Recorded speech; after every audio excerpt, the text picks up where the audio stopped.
नमस्कार। सौभाग्य लक्ष्मी उपनिषद, इस उपनिषद को ऋग्वेद से लिया है। इसमें श्री सूक्त के वैभवशाली अक्षरों को आधार मानकर देवी के मंत्र, चक्र आदि को प्रकट किया गया है। इस उपनिषद का प्रस्तुतिकरण देव समूह एवं श्री नारायण के बीच हुए प्रश्नोत्तर के रूप में प्रकट हुआ है। यह उपनिषद 3 खंडों में प्रविभक्त है। प्रथम खंड का शुभारंभ सौभाग्य लक्ष्मी विद्या की जिज्ञासा से किया गया है। इसके बाद सौभाग्य लक्ष्मी का ध्यान, श्री सूक्त के ऋषि आदि का निरूपण, सौभाग्य लक्ष्मी चक्र एकाक्षरी मंत्र का ऋषि आदि निरूपण, एकाक्षरी चक्र और लक्ष्मी का विशेष मंत्र उल्लिखित है। द्वितीय खंड में उत्तम अधिकारी के लिए ज्ञान योग, षणमुखी मुद्रा से युक्त प्राणायाम योग, नाद के आविर्भाव पूर्वक 3 ग्रंथियों का विवेचन, अखंड ब्रह्मकारवृत्ति, निर्विकल्प भाव तथा समाधि का लक्षण निरूपित हुआ है। तृतीय खंड में नवचक्र, मूलाधार, स्वादिष्ठान, नाभि, हृदय, कंठ, तालु, भ्रू, ब्रह्मरंध्र तथा आकाश का विस्तृत वर्णन है। अब आगे मंत्रों में बताया है।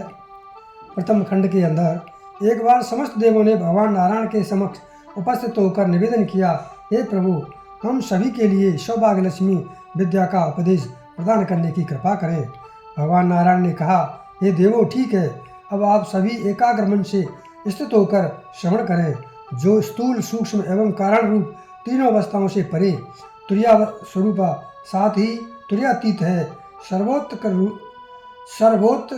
रूपा अर्थात कठिनाई से प्राप्त होने वाली है, और जो समस्त मंत्रों को अपना आसन बनाकर उस पर प्रतिष्ठित पीठों एवं उपपीठों में विद्यमान देवों से घिरी हुई है तथा वे देवी 4 भुजाओं से संपन्न है। उन श्री लक्ष्मी देवी का हिरण्यवर्णाम आदि श्री सूक्त की 15 ऋचाओं के द्वारा ध्यान करना चाहिए। आगे के मंत्र में बताया है, अरुणवर्णा, हल्के लाल रंग के निर्मल कमल दल पर आसीन, कमल पराग की राशि सदृश पीतवर्णा, चारों हाथों में क्रमशः वर मुद्रा, अभय मुद्रा एवं दोनों हाथों में 2 कमल पुष्प धारण किए हुए, मणियुक्त कंकणों द्वारा विचित्र शोभा को धारण करने वाली तथा समस्त आभूषणों से सुशोभित संपूर्ण लोकों की माता श्री महालक्ष्मी हमें सर्वदा श्री संपन्न बनाएं। सौभाग्य लक्ष्मी पूजन क्रम इस प्रकार है। एकाक्षर सौभाग्य लक्ष्मी मंत्र के दृष्टा ऋषि भृगु हैं। छंद निच्चरत गायत्री और देवता श्री हैं। श्रम बीज है।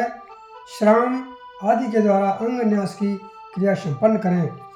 जो श्री लक्ष्मी देवी अपने दोनों हाथों में कमल पुष्प और शेष 2 में वर एवं अभय मुद्राएं धारण किए हुए हैं, जिन देवी के शरीर की आभा तप्त स्वर्ण के सदृश है, जिन देवी का अभिषेक शुभ्र मेघ की सी सुंदर आभा वाले 2 हाथियों की सूढ़ों में ग्रहण किए हुए कलशों के जल से संपन्न हो रहा है। लाल रंग के माणिक्यादि रत्नों का मुकुट जिनके सिर पर शोभायमान है, जिन श्री देवी के प्रधान अत्यधिक स्वच्छ हैं, जिनके नेत्र पद्म के समान हैं, ऋतु के अनुकूल जिनके अंग अवयव चंदन आदि सुवासित पदार्थों के लेपन से युक्त हैं, शीर्षाई भगवान विष्णु के हृदय कमल में जिनका निवास है, हम सभी के लिए वे श्री लक्ष्मी देवी कमल के आसन पर प्रतिष्ठित होकर श्रेष्ठ अवसर प्रदान करने की कृपा करें। ध्यान के पश्चात उस पीठ यंत्र का वर्णन करते हैं। इसमें 3 वृत्तों, अष्टदल, पद्म, 12 राशिखंड और चतुष्कोण के आकार सदृश रमापीठ होता है। उस कर्ण का बीज कोश में श्रम पूर्वक श्री बीज श्रीम अंकित करना चाहिए। उदाहरणार्थ श्रीम श्रीर्मा देवी जुस्ताम। इसके बाद प्रातःकालीन कृत्य पीठ न्यास तथा ऋषादि न्यास करें। तत्पश्चात प्रारंभ में ओंकार एवं अंत में नमः शब्द जोड़कर प्रत्येक नाम को चतुर्थी विभक्ति के रूप में प्रयुक्त करते हुए इन 9 शक्तियों उदाहरणार्थ ओम विभूते नमः आदि विभूति, कांति, उन्नति, कीर्ति, सृष्टि, सनति, व्युष्टि, श्रद्धि एवं सत्कृष्टि की पूजा अर्चना संपन्न करें।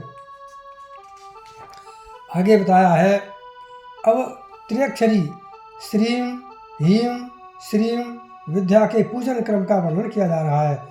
त्रिअक्षरी विद्या का पूजन क्रम एकाक्षरी के पूजन की भांति ही है, केवल तीसरे आवरण की पूजा में कुछ भिन्नता है।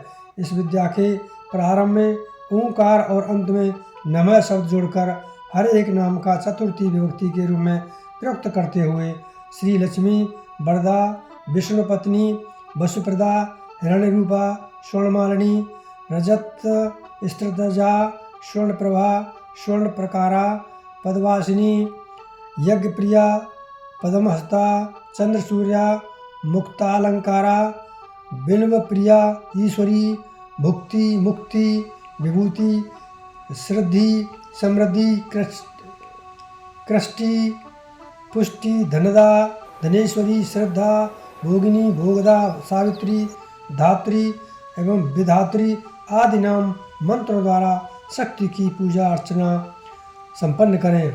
एकाक्षर मंत्र की ही भांति अंगादि से पीठ पूजन की क्रिया करें। पुरस्करण के लिए 1,00,000 मंत्रों का जप करना चाहिए। जप का 10वां भाग तर्पण, तर्पण का 10वां भाग हवन और हवन का 10वां हिस्सा ब्रह्मभोज करना चाहिए। आगे के मंत्र में बताया है द्वितीय खंड के अंदर। इसके पश्चात समस्त देवों ने आदि नारायण से पुनः प्रश्न किया, हे प्रभु, आप कृपा करके तुरिया माया के द्वारा निर्दिष्ट तत्व के संदर्भ में हम सभी को बताने का अनुग्रह करें। बहुत अच्छा कहते हुए आदि नारायण ने आगे कहना प्रारंभ किया। उन्होंने कहा, हे देवो, योग द्वारा ही योग को जानने का प्रयास करना चाहिए। योग द्वारा ही योग वृद्धि को प्राप्त होता है। जो योगी अपने योग में प्रमाद रहित होकर सतत जागरूक बना रहता है, वह योगी अनंत काल तक आनंद लाभ प्राप्त करता है। मितभोगी अर्थात ब्राह्मणों चित्त निर्वाह हेतु आवश्यक सामग्री का उपयोग करने वाला साधक राग द्वेष एवं मोहरूपी कषाय कलमश निंद्रालस्य का परित्याग कर प्रपंच के ब्रह्म तत्व की प्राप्ति में अवरोध उत्पन्न होने से एकांत स्थल में स्थित होकर ध्यान साधना करता रहता है। निरंतर वह आत्म तत्व को परमात्म तत्व में प्रतिष्ठित करने का अभ्यास करता रहता है। वह सर्दी गर्मी आदि द्वंद्वों से परे रहने के लिए सदैव राजयोग की साधना में प्रवृत्त रहता है। योगी जन प्राणायाम के अभ्यास में सर्वप्रथम मुख द्वारा वायु को खींचकर अंत में प्रतिष्ठित करते हैं एवं नाभि प्रदेश से अपान वायु का जठराग्नि के कोष्ठ में सम्मिलित कराते हैं। तदुपरांत अंगुष्ठ सहित सभी अंगुलियों एवं दोनों हथेलियों से दोनों कान, आँखों और नासिका के दोनों छिद्रों को बंद करके प्राणायाम के सतत अभ्यास से और ओंकार का विभिन्न तरह से ध्यान करते हुए उसी में एकाग्र मन से लीन हुए योगीजन चैतन्य रूपी आत्म तत्व का साक्षात्कार करते हैं। अगले मंत्र में बताया है, नेत्र, कर्ण और मुख एवं नासिका के दोनों छिद्रों को बंद करके की जाने वाली अभ्यास साधना की एक और विधि बतलाई गई है। उस विधि से शुद्ध सुषुम्ना नाड़ी में ओंकार के विशुद्ध अनाहत नाद को स्पष्टतया सुना जाता है। अनाहत चक्र में ध्वनि के श्रवण करने पर विभिन्न तरह के विभिन्न घोष शब्द सुने जाते हैं। इस साधना से साधक अत्यंत तेजस्वी हो जाता है। उसके शरीर से दिव्य गंध निश्चित होने लगती है। वह स्वास्थ्य लाभ लेता हुआ दिव्य शरीर और पूर्ण विकसित हृदय को प्राप्त कर लेता है। शून्य सुषुम्ना नाड़ी में पूर्ण मनोयोग पूर्वक ध्वनि श्रवण करते रहने से प्रारंभिक काल से ही वह साधक जहाँ से सुषुम्ना नाड़ी शुरू होती है उस ब्रह्म ग्रंथि मूलाधार चक्र में ही योग मुक्त हो जाता है। तत्पश्चात दूसरी विष्णु ग्रंथि स्वादिष्ठान चक्र का भेदन करके उसके मध्यवर्ती छिद्र में से होकर प्राणवायु सुषुम्ना में प्रविष्ट हो जाती है। आगे का मंत्र में बताया है, असंप्रज्ञात ज्ञानातीत योग द्वारा संप्रज्ञात विशिष्ट ज्ञान योग को अपने वश में करें तथा भाव सविचार समाधि का निरोध अभाव निर्विचार समाधि द्वारा करें। तदुपरांत योगी निर्विकल्प समाधि को प्राप्त करके परमात्म तत्व से एक तत्व रूप केवल अवस्था को प्राप्त कर लेता है। निर्विकल्प समाधि में विद्यमान योगी साधक का अहम भाव उससे अलग हो जाता है तथा आत्म तत्व में स्थित माया स्वरूप जगत का भी लोप हो जाता है। इस प्रकार से विद्वजन बार बार यह मैं हूँ तथा यह मेरा है इत्यादि चिंताओं से परे हो जाते हैं। अगले मंत्र में बताया है, जिस प्रकार जल में नमक का मिश्रण कर देने पर जल और नमक घुल जाता है, उसी प्रकार आत्मा में मन का विलय होना ही समाधि कहलाता है। जब प्राणायाम के अभ्यास द्वारा प्राणवायु पूरी तरह से कमजोर होकर कुंभक में स्थित हो जाती है तथा मानसिक वृत्तियां पूर्णतः कमजोर हो जाती हैं, उस समय तेल धारावत आत्मा के संग चित्त का एकात्म भाव ही समाधि कहा जाता है। जीवात्मा एवं परमात्मा का एकत्व होने पर जब समस्त संकल्प विनष्ट हो जाते हैं तब उस अवस्था को समाधि कहते हैं।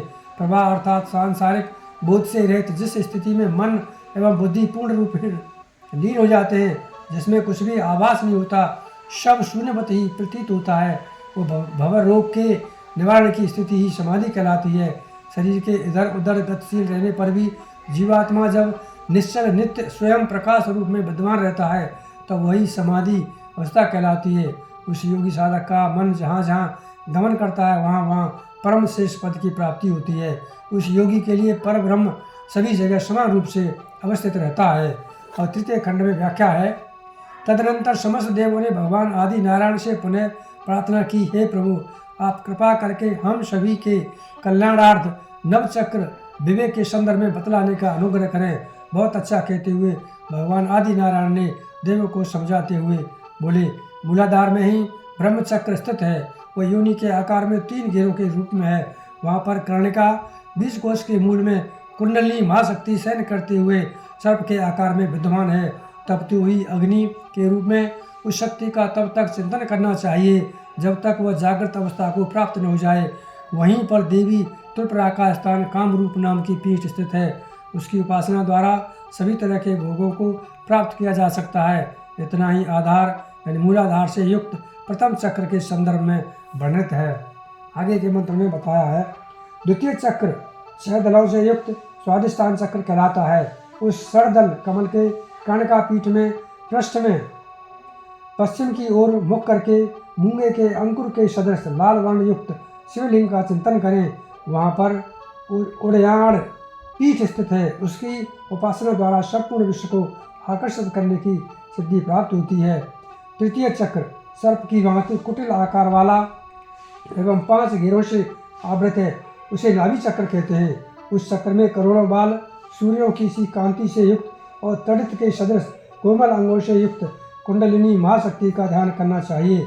इस शक्ति की जागृति से मन सामर्थ्य की प्राप्ति होती है तथा ये समस्त सिद्धियों को भी प्रदान करती है। यही मणिपूरक चक्र है। चतुर्थ अनाहत चक्र कहलाता है। इसे ही हृदय चक्र भी कहते हैं। ये अष्टदल कमल के आकार सदृश अधोमुख होता है। इस चक्र में ज्योतिर्मय लिंग का ध्यान करना चाहिए। यही ज्योतिर्मय लिंग हंसकला के नाम से प्रसिद्ध है। यह सभी को प्रिय है। इसके जागृत होने से संपूर्ण लोकों को अपने बस में करने की शक्ति प्रकट होती है। 5वां चक्र कंठ में विशुद्धाख्य चक्र के नाम से प्रसिद्ध है। ये 4 अंगुल परिमाण का है। इस चक्र में बाईं ओर ईड़ा चंद्र नाड़ी और दाहिनी तरफ पिंगला सूर्य नाड़ी प्रतिष्ठित है। इन दोनों नाड़ियों के मध्य में श्वेत वर्ण की सुषुम्ना नाड़ी का ध्यान करना चाहिए। जो मनुष्य इसे जानता है वो इसके द्वारा अनाहत नाद की स्थिति प्राप्त कर लेता है। इसके ऊपर तालु चक्र है, जहाँ पर हमेशा अमृत की धार प्रवाहमान रहती है। तालु चक्र में 10 या 12 दल होते हैं। घाटी गले में लटकने वाला टेंटुआ के रूप में एवं अग्रभाग के दांतों की जड़ तक फैला हुआ जो चक्र के आकार का रंध्र छिद्र है, उसी में तालु चक्र प्रतिष्ठित है। इस चक्र में शून्य का ध्यान करने से चित्त शून्य में समाहित होता है। अंगुष्ठ के आकार सदृश 7वां भूचक्र कहलाता है। उस द्विदल कमल में स्थित दीपशिखा के आकार में ज्ञान चक्र का ध्यान करना चाहिए। इस भूचक्र के जागृत होने के पश्चात कपालकंद अर्थात अदृष्ट कारणभूत कार्यों एवं उनके विषय का भाग सिद्धि का समस्त ज्ञान प्राप्त हो जाता है। यही आज्ञा चक्र है। 8वां निर्वाण चक्र कहलाता है। इसे ब्रह्मरंध्र भी कहते हैं। वह सुई के अग्रभाग के नोक के आकार के सदृश है। वहाँ सतत सक्रिय धूम्र शिखा के आकार का चिंतन करना चाहिए। वही जालंधर पीठ विद्यमान है। उस चक्र के सतत चिंतन से मोक्ष लाभ प्राप्त होता है। अतः इसी कारण योगी जनों द्वारा इसे ब्रह्म चक्र भी कहा जाता है। आकाश चक्र को नवम चक्र कहा गया है। इस चक्र में 16 दलों से युक्त कमल ऊर्ध्व की ओर मुख किए हुए अवस्थित है। उसके मध्य स्थल की कर्णिका 3 गुणों की जननी होने के कारण 3 शिखरों से युक्त पर्वत के आकार सदृश कही गई है। उस चक्र के बीच में ऊपर की ओर झुकी हुई शक्ति है, उसी को दृष्टि में ध्यान रखकर करना चाहिए। उस स्थल पर ही पूर्णगिरि पीठ स्थित है, जिसके ध्यान द्वारा समस्त कामनाओं की सिद्धि प्राप्त हो जाती है। अंतिम श्लोक में बताया है, जो मनुष्य नित्य प्रति सौभाग्य लक्ष्मी उपनिषद का पाठ करता है वो अग्निवत पवित्र होता है, वो वायु के सदृश शुद्ध होता है, वो सभी प्रकार के धन धान्य स्त्री पुत्र हाथी घोड़े भैंस गाय एवं दासी से संपन्न योगी एवं ज्ञानी हो जाता है। मनुष्य जीवन के समापन पर वह परमपिता परमात्मा के शाश्वत पद को प्राप्त कर लेता है, जहाँ से वह पुनः वापस नहीं लौटता। ऐसी ही ये उपनिषद रसमात्मक ज्ञान है। इस प्रकार ये उपनिषद यहीं समाप्त होता है। नमस्कार।